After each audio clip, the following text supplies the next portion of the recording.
성도 여러분, 가끔 그런 분들 있지 않습니까? 저 사람은 법 없이도 살 수 있는 사람이야. 저 사람은 믿음이 어떻게 저렇게 좋을 수가 있지? 난 저 사람 화내는 거 한 번도 못 봤어. 저렇게 착할 수가 있을까? 이런 사람을 성경에 찾는다면 다윗이 아닐까라는 생각을 합니다. 적어도 25장 앞에까지는 다윗은 그런 사람, 정말 천사표를 받은 그런 사람이었습니다. 오늘 말씀 바로 앞장 24장에 보면 사울이 다윗을 죽이려고 군사 3,000명을 동원해가지고 미쳤죠. 그렇지만 엔게디까지 찾아왔는데 도리어 다윗에게 사울 왕을 죽일 수 있는 절호의 기회가 온 거예요. 그럼에도 불구하고 다윗은 뭐라고요? 내가 어찌 여호와께 기름 부음 받은 자를 내가 헤아리요? 그러면서 사울 왕에게 존경과 사랑으로 대하니까 사울 왕이 너무 감동을 받아서 눈물을 흘리면서 회개하고 그런 얘기가 바로 앞에 있었거든요.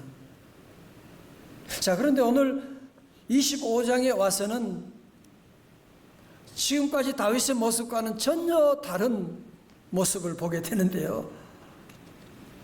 여러분, 특별히 지난주에 말씀드렸던 사무엘상 1장에서 한나가 서원 기도해서 사무엘을 낳았잖아요. 이제 세월이 117년이 지나가지고 오늘 본문에서는 1절에서 사무엘의 죽음에서부터 시작되고 있습니다.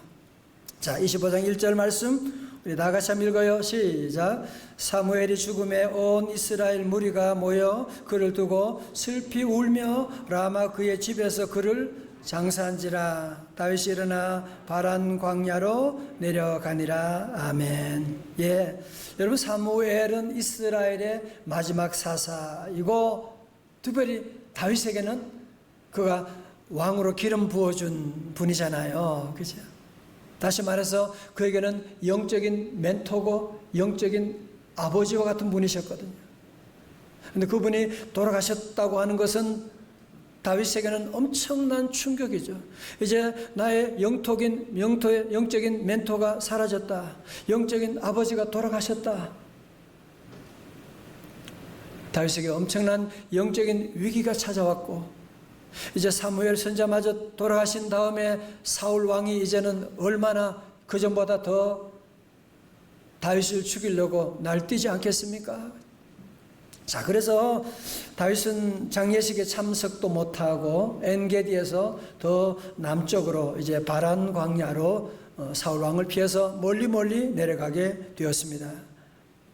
자, 이런 영적인 위기 가운데에서 다윗을 따라다니는 남자 장정들만 한 600명이 된다 그러잖아요. 그러니 여러분, 그 식솔들 다 합하면 얼마나 많은 숫자예요. 그죠? 이 많은 사람들을 먹인다고 하는 것이 보통 어려운 일이 아닌데 저들이 지금 먹을 것이 없는 이런 육적인 그런 위기까지 겹치게 된 것입니다. 자, 그런데 기쁜 소식이 들렸어요. 2절의 말씀. 마온에 한 사람이 있는데 그의 생업이 갈멜에 있고 심히 부하여 양이 3,000마리요 염소가 1,000마리이므로 그가 갈멜에서 그의 양털을 깎고 있었으니. 오늘 성경은 먼저 이 사람 이름도 얘기하지 않고 먼저 그의 재산을 얘기하고 있는, 그러니까 이 사람은 돈은 많았지만 사람은 별 볼 일 없는, 형편없는 그런 사람이라고 하는 것을 먼저 암시하고 있거든요. 그런데 그 이름은 나발이라고 하는 사람인데 갈멜 지방의 재벌이에요. 오늘 여기서 보면 양이 3,000마리라고 했는데 제가 욥이 양이 얼마였나 보니까 욥은 양이 7,000마리였더라고요. 그러니까 얼마나 그 당시 부자였는지 알겠죠. 그런데 유목민들에게 털 깎는 날이 오게 된 거예요. 농업하는 사람들에게 추수하는 날과 같은 거죠. 털을 깎아서 수입이 들어오게 되는 날이니까 잔치날과 같고요. 그래서 이날이 되면 주변의 나그네들까지 다 불러가지고 함께 식사도 하고 함께 즐거워하는 참 좋은 날이 오게 된 것이거든요. 자, 그런데 오늘 3절에서 나발이라고 하는 사람을 이렇게 소개하고 있습니다. 그 사람의 이름은 나발이요 그의 아내 이름은 아비가일이라. 그 여자는 총명하고 용모가 아름다우나 남자는 완고하고 행실이 악하며 그는 갈렙 족속이었더라. 여러분, 나발이라고 하는 말의 히브리어 뜻은 뭐냐면은 바보라는 뜻이에요. 미련하다는 뜻이에요. 다시 말해서 그는 돈은 많았지만, 양떼 염소 떼는 많았지만, 그러나 성질은 고약하고 고집스럽고 다른 사람을 전혀 배려하지 않는 그런 쫄부로서, 그러나 그의 아내 아비가일은 총명하고 용모가 아름다웠더라. 전혀 좀 맞지 않는 조합이 보여지지 않습니까? 자, 이렇게 잔칫날에 다윗은 10명의 부하들을 나발에게, 특히 군인들 그런 보다도 이제 젊은 부하들을 나발에게 보내어서 정말 모든 예를 갖추어서 정중하게 요청을 하고 있습니다. 6절 말씀 같이 읽어볼까요? 시작. 그 부하게 사는 자에게 이르기를 너는 평강하라. 내 집도 평강하라. 내 소유의 모든 것도 평강하라. 여러분, 평강이란 말은 히브리 말로 뭐예요? 샬롬이죠. 자, 여러분, 지금도 샬롬이란 말 인사해요. 처음 만났을 때는 뭐라고 하느냐? 뒤에 액센트를 높이면 돼요. 샬롬, 뭐 그러면 돼요. 헤어질 때는 어떻게 하면 돼요? 샬롬, 이렇게 하면 됩니다. 다 같이 샬롬. 예, 보통 샬롬 한 번만 하면 되는데 오늘 다윗은 여기서 저들 보내면서 뭐라고요? 3번 샬롬, 평강 있을지어다. 평강 있으세요. 모두에게 가족들 평강 있으세요. 무려 3번이나 샬롬을 얘기한다는 것은 무슨 말이에요? 완전한 그런 예절을 갖추어서 저들 만나고 있다는 얘기죠. 여러분, 사실 다윗이 그 갈멜 지역에 있으면서 배고프고 할 때 그 양떼들을 슬쩍 할 수도 있지만 그렇게 한 적이 없거든요. 그리고 다윗의 부하들은 이 나발의 그 목장들을 다른 아말렉이나 도둑떼들로부터 지켜주는, 보호하는 그 역할을 항상 해왔거든요. 목자들이 다 알고 있는 사실이거든요. 여러분, 그렇다면 다윗은 이 나발의 이 목장 양들을 지키는데 큰 도움을 준 은인과 같다고 그렇게 말할 수 있지 않습니까? 그죠? 자, 이렇게 좋은 날, 양털 깎는 날에 다윗은 그래서 자기의 젊은 부하들을 나발에게 보내면서 되는 대로 양식을 좀 주시면 고맙겠습니다. 겸손하게 부탁했는데, 이 바보 같은 나발이 어떻게 반응합니까? 한번 보세요. 여러분, 10절에 보면 다윗에 대해서 인신공격을 하고 시작하는 거야. 도대체 다윗이라는 놈이 누구야? 이새의 아들이라는 자가 누구야? 요즘 주인을 배반하고 도망다니는 애들이 많다는데, 아니 여러분, 나발이 골리앗과 싸워 승리한 이 다윗이라는 사람 몰랐겠어요? 다 알고 있었죠. 다 알고 있었죠. 그럼에도 불구하고 다윗을 주인을 배반하고 돌아다니는 그런 도적죄처럼 그렇게 취급하고 그렇게 함부로 욕하는, 완전히 다윗을 개무시하고 있는 거죠. 그러면서 11절에서 나발이 계속 나불나불 되는데 한번 보세요. 11절에 내가 어찌 내 떡과 물과 내 양털 깎는 자를 위하여 잡은 고기를 가져다가 어디서 왔는지도 알지 못하는 자들에게 주겠느냐 한지라. 나발은 내 떡과 내 물과 내 고기들을 어디서 온지도 알지 못하는 저런 거시기들에게 내가 왜 줘야 돼? 나는 쌀 한 톨도 줄 수가 없어. 그러는 거예요. 이 말을 듣고 다윗의 부하들이 얼른 달려와서 다윗에게 보고할 거 아닙니까? 여러분, 사실 다윗은 지금까지 사울이 그렇게 몹살게 하고 그렇게 죽이려고 해도 그렇게 잘 참던 사람인데 오늘 25장에서는 욱 하거든. 너무너무 흥분하는 거예요. 그리고 여기서는 여호와께 물어가로되 기도했다 그런 얘기도 없어요. 너무너무 열받은 거야.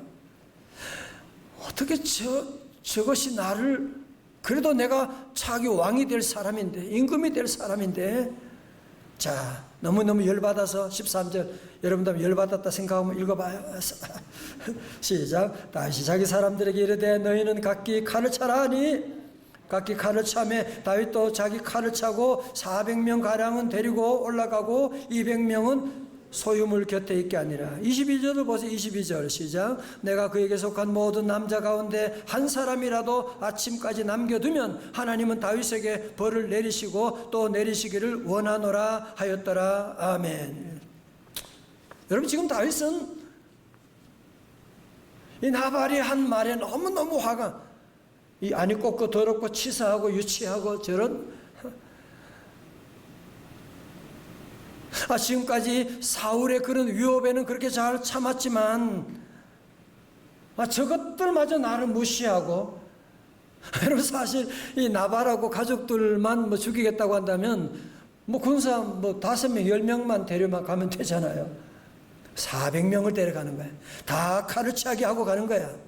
무슨 얘기하는 거예요? 지금 다윗이 지금 너무너무 지금 흥분한 상태로 그 집안의 모든 가족들뿐 아니라 종들뿐 아니라 그냥 다 처리해 버리겠다 하고 지금 나가게 되는.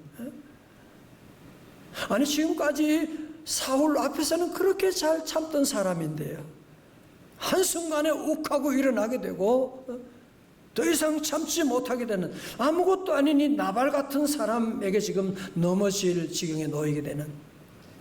나중에 보면 이런 살인하게 되는 것은 피하게 되지만 오늘 이 장면 보면 너무 다윗 같지 않는, 아니 어쩌면 사울과 같은 그런 모습을 우리가 여기서 보지 않습니까?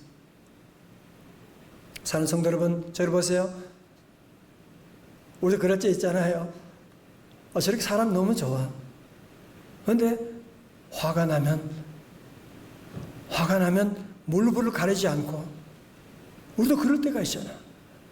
지금 다윗이 바로 그런 지경에 나와 있는. 여러분, 헤라클레스 효과라고 들어보셨나요? 헤라클레스는 고대 그리스 신화에 나오는 아주 힘센 영웅인데 어느 날 길을 가다가 발에 뭐가 다 걸린다 보니까 무슨 보따리가 하나 발에 턱 걸리는 거예요. 뭐야? 밟았더니만 이 보따리가 2배로 커지게 되는 거야. 뭐야 이거? 화가 나서 그냥 발로 뻥 차버렸더니만 그 보따리가 점점 커지더니만 자기 앞을 완전히 막아버리게 되는. 그때 한 성자가 다가와 헤라클레스에게 말했대요. 자네가 발로 찬 이 물건은 분노의 자루네.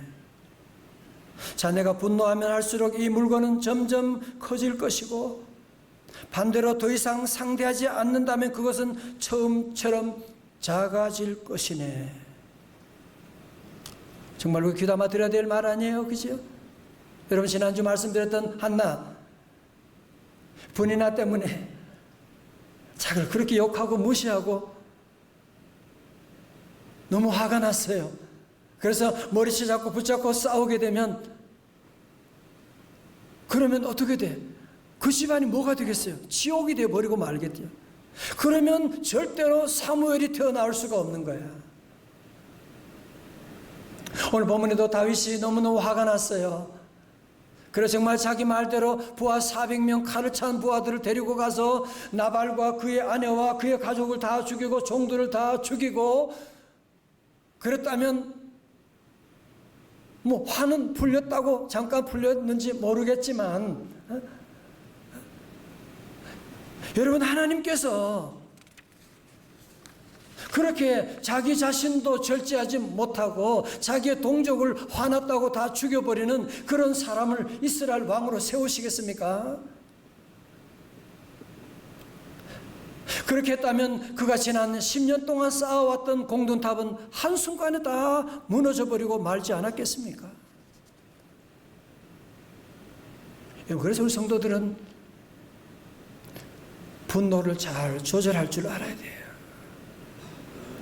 여러분, 저를 가보세요. 여러분, 화라고 하는 단어, 의미를 알고 계시나요? 화라고 하는 한자말 여러분이 알고 계시나요? 보여드리겠습니다. 화라고 하는 말은 불화자예요.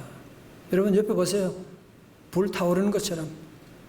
여러분 한자말 다시 보세요. 사람 인자잖아요. 사람 인자에 뭐예요? 불덩이가 떨어지게 된 거예요. 불덩이 떨어진 거예요. 자, 그러니까 내가 화낸다, 화가 난다, 그 얘기 뭐예요? 지금 내게 지금 불이 붙어진 거야. 그러면 내 오장육부가 지금 타오르지 않겠어요? 그죠? 여러분, 그래서 화가 나게 되면 맥박이 뛰고 심장이 벌렁벌렁 거리게 되고 목이 뒤가 뻐근하게 되고 가슴이 답답하게 되고, 지금 여러분이 화낸다는 것은 지금 내 몸에 불이 붙어서 그런 거예요, 지금. 가끔 나에게 화가 난다. 마찬가지예요.